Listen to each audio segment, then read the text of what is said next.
Good afternoon and welcome to the launch of this year's ILBF undergraduate essay competition.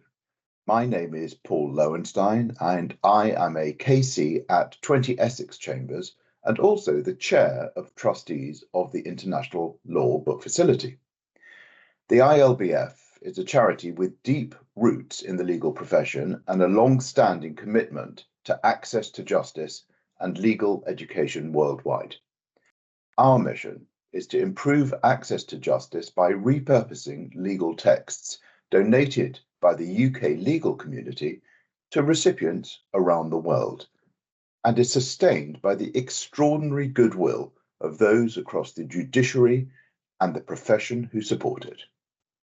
To date, we have shipped over 100,000 books to more than 60 countries worldwide, to judiciaries, universities, NGOs, and many others. Our annual essay competition has always been incredibly popular amongst undergraduates, hoping to pursue a career in law, and I hope that you will be inspired to enter as you hear more. It's therefore a great pleasure to introduce Lord Justice Dingemans, one of our patrons and a judge of the Court of Appeal, who has very kindly agreed to formally launch this year's competition. Lord Justice Dingemans' contribution to the law commands the highest respect, and we are extremely grateful for his continued support of the ILBF and of this competition in particular. I'm delighted to hand over to the Right Honourable Lord Justice Dingemans. Thank you, Paul, and good afternoon, everyone. It's a pleasure to be asked by the ILBF to launch formally this year's undergraduate essay competition. The essay question for you is as follows. What is the case for a unified international code of law governing commercial and financial transactions?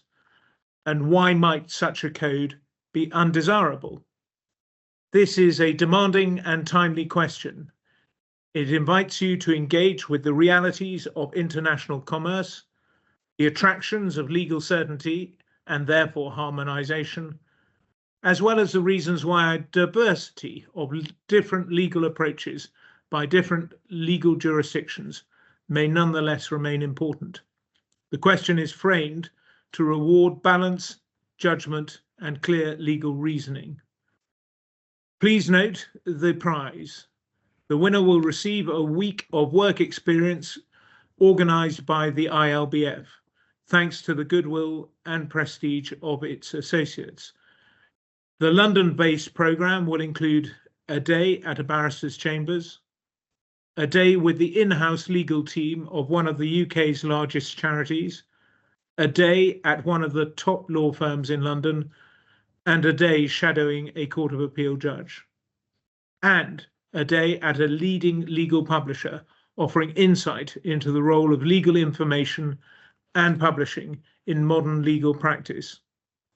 Together, this provides a full week of exposure to the law in practice across the judiciary, chambers, private practice, the charitable sector, and legal services. So I will now hand back to Paul, who will outline the remaining details of the competition. I wish all of those who choose to enter the best of luck. Thank you very much, Lord Justice Dingemans, for launching the competition and for your generous and continued support of the ILBF. We are extremely grateful to you.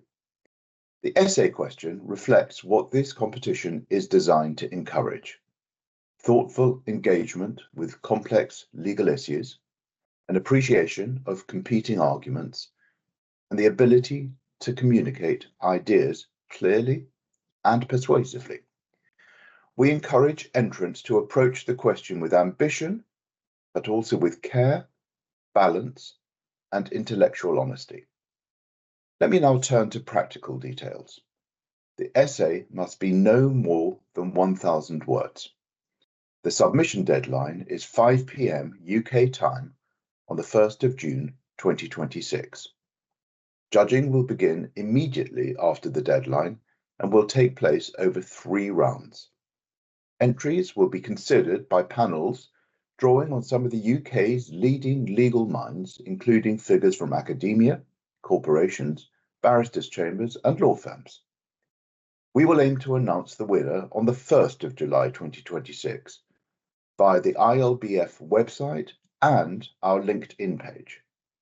In addition, the winning essay and the finalists' essays will be published across a number of channels and legal publications, ensuring that outstanding work receives visibility and recognition.